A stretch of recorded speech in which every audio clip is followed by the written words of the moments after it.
یہ داستان ہے احمد اور زارا کی، جن کی الفت صادقہ صرف دو جسموں کا ملن نہ تھی بلکہ دو روحوں کا یکجان ہو جانا تھا۔ ان کی کہانی ایک قدیم شہر کی پراسرار حویلی کی خاموش گلیوں سے آغاز ہوئی، جہاں تاریخ اور تعظیم خوابوں کا امتزاج تھا۔ احمد ایک ممتاز شاعر اور سرگم کا پرستار اپنی زندگی بسر کر رہا تھا۔ اس کے پاس مال و دولت کا اثاثہ نہ تھا، مگر خیالات کا ایک زرخیز خزانہ موجود تھا۔ وہ شہر کے سب سے قدیم کتب خانہ میں اکثر جلوہ افروز ہوتا، جہاں وہ اپنی نظموں کو صدا دیتا۔ ایک سرد دوپہر جب کتب خانہ میں گہرا سناٹا چھایا ہوا تھا، زارا کی آمد ہوئی۔ زارا ایک مشہور تعلیم یافتہ خاندان کی دختر، جو ظاہری حسن سے جتنی دلکش تھی، اس سے کہیں زیادہ وہ اپنے افکار سے آزاد تھی۔ اس کی چشم آنکھ میں ایک ایسی تابناکی چمک تھی جو عظیم خواب دیکھتی تھی۔ اس نے وہ کتاب اٹھائی جسے احمد کچھ دیر قبل مطالعہ پڑھ کر رہا تھا، ایک پرانی جلد والی کتاب جس میں فیض احمد فیض کی شاعری درج تھی۔ جب زارا نے وہ کتاب کھولی، اس میں سے ایک خوش گلاب کی پتی اور احمد کی ایک ادھوری غزل کا ورق پنہ زمین پر گرا۔ اوہ، معذرت چاہتی ہوں، زارا نے شرم و حیا سے کہا۔ احمد جو نظم نگاری میں مگن تھا، مڑ کر دیکھا۔ اس کے لبوں پر ایک ہلکی سی تبسم نمودار ہوئی۔ کوئی حرج نہیں ہے، وہ گلاب کی پتیاں تو مدتوں قبل مرجھا چکی ہیں، مگر وہ نظم شاید آپ کی تشریف آوری کا منتظر تھی۔ زارا مسکرائی۔ اس کی مسکراہٹ میں ایک نفیس گھنٹی جیسی صدا تھی۔ اس نے وہ نظم اٹھائی۔ وقت کی دیواروں پر جب میرا سایہ دھندلا ہو جائے۔ بہت گہرا خیال ہے، کیا یہ آپ کی تخلیق ہے؟ میری کوشش ہے، احمد نے شیریں لہجے میں جواب دیا۔ بس یہ ایک نظم اور ایک گلاب کی پتی نے ان کے درمیان ایک عہد وفا کی بنیاد رکھ دی۔ متواتر کئی روز تک وہ کتب خانہ کے اسی گوشہ تنہائی میں ملاقات کرتے۔ احمد اس سے اپنی تخلیقات سناتا اور زارا اس سے اپنی زندگی کے خواب اور اہل خانہ کے سخت قیود کے بارے میں بتاتی۔ زارا نے احمد کے ضمیر کی پاکیزگی اور اس کے افکار کی سچائی کو دریافت کیا۔ احمد کو زارا کی ہمت اور اس کی پاک دلی سے عشق پاک ہو گیا۔ ان کی رفاقت، دوستی گہرائی میں اترتی چلی گئی۔ وہ گھنٹوں شہر کی پرانی چھتوں پر بیٹھ کر مہتاب کا مشاہدہ یعنی دیدار کرتے اور خاموشی سے یک دوسرے کے دل کا حال سمجھ جاتے۔ یہ وہ دور تھا جب ان کے قلب یعنی دل میں الفت کا احساس پیدا ہوا، جو ان کی رفاقت سے کہیں زیادہ سچا اور مستحکم تھا۔ ایک بار بارش کی ایک شب زارا نہایت پریشان تھی۔ اس کے والد محترم نے اس کا عقد یعنی شادی ایک عظیم الشان دولت مند خاندان میں طے کر دیا تھا، جہاں اس کے خوابوں کو فنا کر دیا جانا تھا۔ احمد، کیا یہ محبت صرف افسانوں یعنی کہانیوں میں ہوتی ہے؟ کیا حقیقت میں دو اشخاص جب وہ ایک دوسرے کے لیے بنے ہوں کبھی یکجا نہیں ہو سکتے؟ زارا نے چشم میں اشکوں کے ساتھ دریافت کیا۔ احمد نے اس کے دستے نازک کو نرم سے تھاما۔ اس لمحے اس نے اپنی شاعری کی کل یعنی ساری ہمت یکجا کی اور وہ بات کہہ دی جو اس کے دل میں مدتوں سے پنہا تھی۔ زارا، عشق کوئی داستان نہیں ہے، یہ ایک احساس ہے جو ہستی یعنی زندگی کو زندہ کرتا ہے۔ میں تم سے سچی الفت کرتا ہوں اور میری الفت تمہاری آزادی سے وابستہ یعنی جڑی ہے۔ اگر تمہاری مسرت یعنی خوشی کسی اور رہ گزر یعنی راستے پر ہے تو میں تمہیں باز یعنی روک نہیں رکھوں گا، لیکن اگر تمہاری خوشی میرے ساتھ ہے تو ہم اس جہان سے ٹکرا جائیں گے۔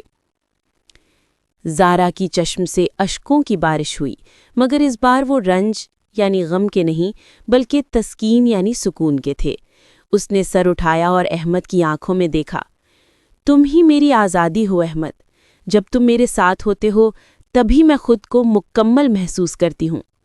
ان کی الفت اظہار حال ہو چکی تھی، اب ان کے لیے یہ روانگی اور بھی دشوار ہونے والی تھی۔ احمد اور زارا کی الفت کی خبر جب زارا کے اہل خانہ تک پہنچی تو شہر میں ہلچل مچ گئی۔ زارا کے والد نواب صاحب بہت غضبناک یعنی ناراض ہوئے تھے۔ ان کے لیے احمد کا کوئی وجود نہ تھا، وہ صرف ایک کمظرف غریب شاعر تھا جو ان کی بیٹی کے مرتبے کے قابل نہ تھا۔ نواب صاحب نے زارا کو گھر میں محصور یعنی قید کر دیا اور احمد کو دھمکی دی کہ وہ اس سے دور رہے۔ تم ایک دیوار ہو احمد، اور دیوار کو چھونے سے دست جل جاتے ہیں۔ میری بیٹی کی زندگی میں تمہاری کوئی جگہ نہیں ہے، نواب صاحب نے سختی سے فرمایا۔ احمد نے عرض کیا، نواب صاحب، الفت کو دولت سے نہیں قلب سے تولتے ہیں، اور میرا دل صاف و شفاف ہے۔ اگر زارا کی خوشی اس کے خاندان کے لیے ضروری ہے تو میں تھوڑا فاصلہ اختیار کروں گا، مگر اس کی الفت سے نہیں۔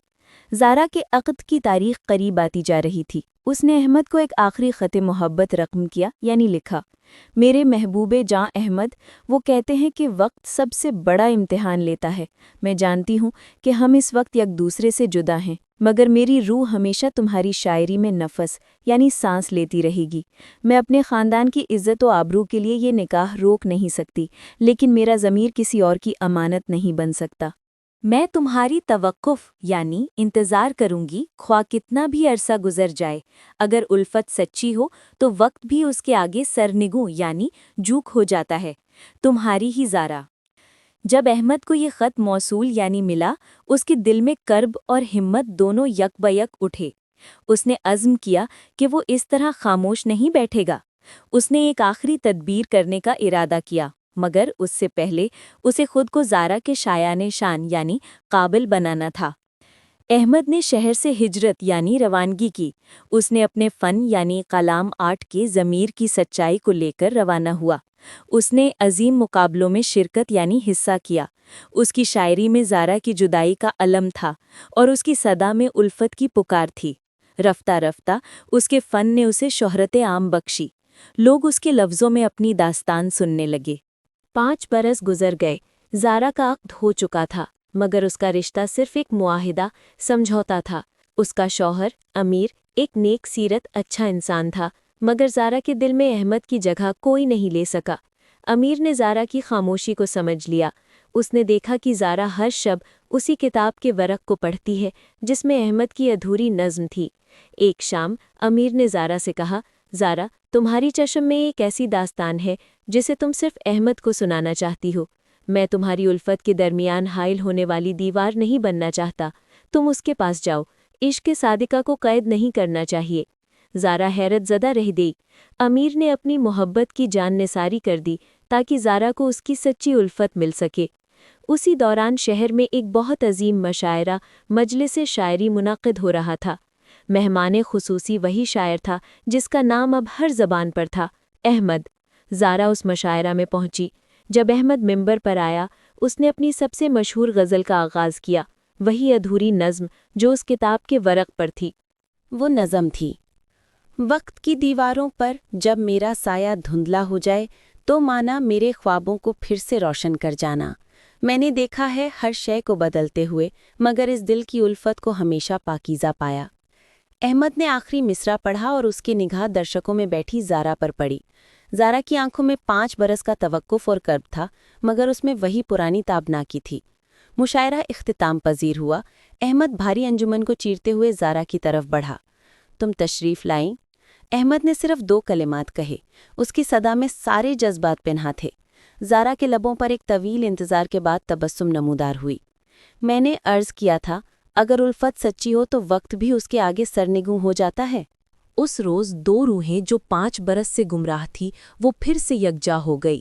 امیر کی نثاری، احمد کا جدوجہد، زارا کا توقف، ان سب نے مل کر ان کی الفت کو صدیوں کی داستان بنا دیا۔ ان کی محبت نے اس جہاں کو دکھایا کہ دولت اور مرتبہ نہیں، بلکہ صرف سچا ضمیر اور پاکیزہ ارادہ ہی 2 اشخاص کو ہمیشہ کے لیے مربوط یعنی جوڑ کر سکتا ہے۔ احمد اور زارا نے وہی کتب خانہ اپنا مسکن یعنی گھر بنا لیا جہاں ان کی الفت نے پہلی بار نفس لی تھی۔ اب ہر شام وہ وہاں بیٹھ کر زندگی کی سب سے حسین نظم لکھتے تھے، اور وہ نظم ان کی اپنی الفت کی داستان تھی جو کبھی ختم نہیں ہونے والی تھی۔